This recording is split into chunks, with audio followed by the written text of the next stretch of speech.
Hiến trân trọng kính mời tiến sĩ Trần Quang Huy, Phó Hiệu trưởng phụ trách Trường Độc lập Hà Nội sẽ lên sân khấu để trao bằng tiến sĩ cho các tân tiến sĩ đã tốt nghiệp năm 2019. Xin trân trọng kính mời thầy.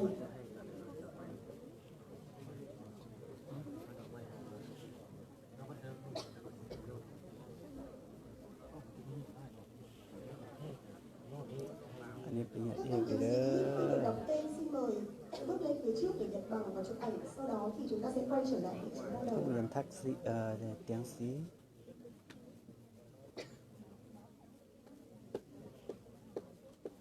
Như nàyนี่มีคนลาวคนหนึ่งเด้อใส่คำนะเป็นอาจารย์สอนอยู่โรงเรียนดงโดกมหาลัยวิชาลาว Chúc mừng tiến sĩ Phạm Hồng Hạnh. Nguyễn Thị Hương ạ. อันนี้มันหาประกาศโลนปริญญาเอกเด้อ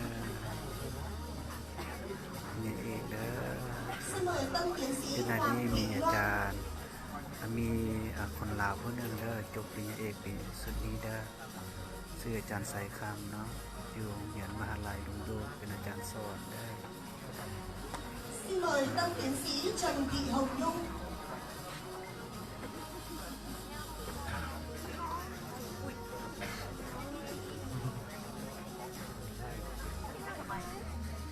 Xin mời tân tiến sĩ Lê Thị Hương Giang.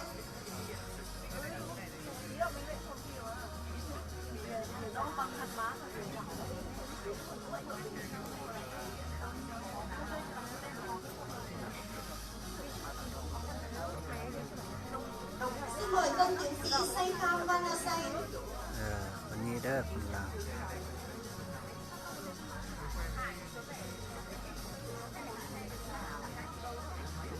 Xin mời tân tiến sĩ Hà Thị Thúy.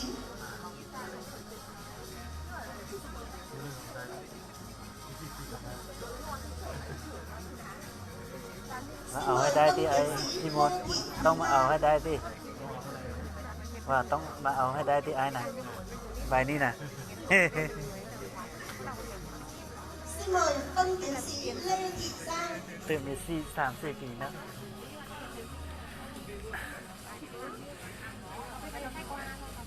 Xin mời tân tiến sĩ Phạm Thị Kim Anh.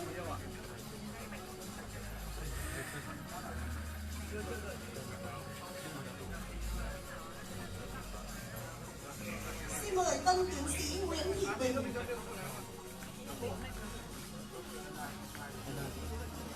Xin mời tân tiến sĩ Lương Thị Kim Dung.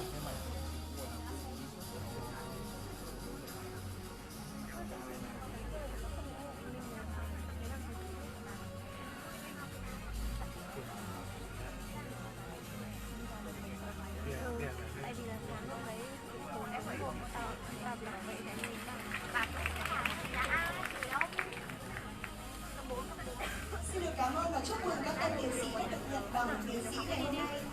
Tiếp theo chương trình là phần trao bằng thạc sĩ. Tiến sĩ Trần Quang Huy, Phó Hiệu trưởng phụ trách Trường Đại học Hà Nội sẽ trao bằng thạc sĩ cho các tân thạc sĩ Lào, tân thạc sĩ ngành luật hiến pháp và luật hành chính, luật dân sự và tố tụng dân sự. Tôi xin đọc danh sách các tân thạc sĩ sẽ lên nhận bằng. Đầu tiên là các tân thạc sĩ Lào ngành luật kinh tế. Xin mời Si Savat Bukvalong, Unathon Unulat, Bungon Chalulat, Bongphang Yunpanya, Saisana Ithapanya, Pani Kamsali, Chanpasit, Unaphon, Pampapat, Ukvasai, Panude, Sisoli Davang, Pumi Sepilakam, Sinsay Thapong Lặng, Nuvang, Sakon Viendavong.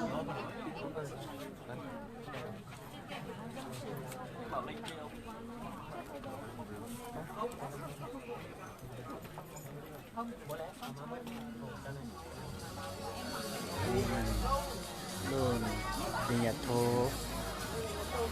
เศรษฐกิจเด้อkinh tế các bài thạc sĩ kinh tế nghỉ kinh tế nhá Cảm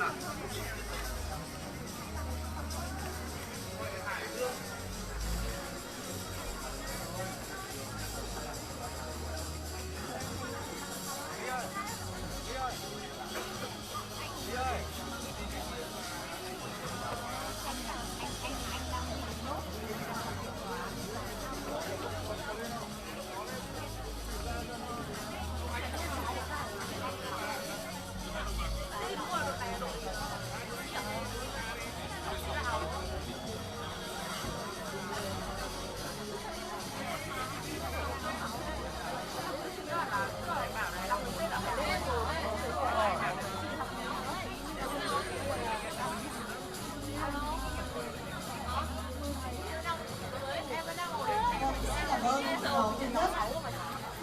Tiếp theo là các tân thạc sĩ Lào, ngành luật hiến pháp, luật hành chính, luật dân sự và tố tụng dân sự, luật hình Tự sự nhiên và nhất tố cơ tụng sở hình tu sự. sĩ thay đổi này rồi. Các tên thạc sĩ có tên sau đây: Soli Rongpachanh, Saisana Lapillai, Sanathit Savankiệt, Thamhong Samat Thamatheva, Venvilay Thamavichai, Thongli Rongru, Hassamai Gachami, Suksakon Lapnosai, Naisong Yongma, Timong Anthamasin.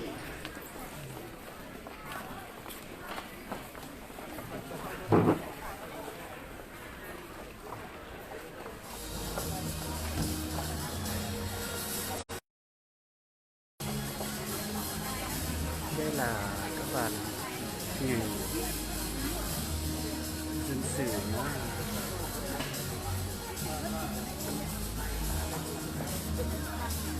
nhiệt hồใส่ปุ๊บก็ใส่แท่งได้อันนี้นะ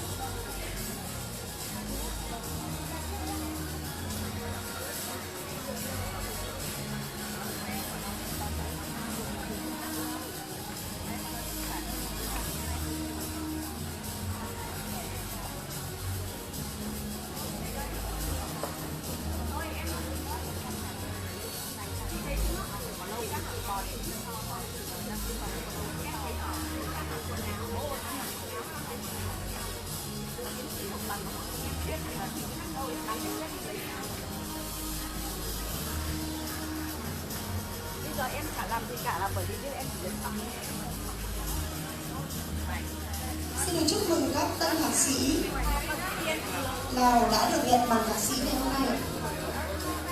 Trước khi mà chúng ta đến với phần trao bằng thạc sĩ cho các tân thạc sĩ của lớp cao học khóa 25, ban tổ chức xin được kính mời đại diện các học viên nghiên cứu sinh đã tốt nghiệp năm 2019 lên tặng hoa và quà cho nhà trường. Và xin trân trọng kính mời tiến sĩ Trần Quang Huy sẽ lên nhận hoa và quà với các học viên. Xin trân trọng kính mời.